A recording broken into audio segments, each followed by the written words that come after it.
Hi there, in this video, I will give you a quick guide on how you can add a video in Miro. So, of course, before starting, you will make sure that you have the correct plan that supports video upload so you will have full access to everything you need. So, first you will open your Miro and go ahead and select a board. And then once you have your board, you will click this plus icon right here. And what you will do is you will search for video, and then you will click this right here, and of course you have to make sure to upgrade to a plan that supports this feature first. And once you've upgraded, you will basically just have to select video file from your computer, and then you will drag and resize the video to fit the board layout, and then you will click the play button and then preview directly on board.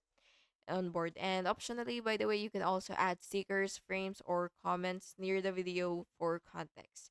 So yeah, that's it. Thank you so much for watching this video, and I really hope it was helpful for you. And if it was, please make sure to like and subscribe for more videos like this.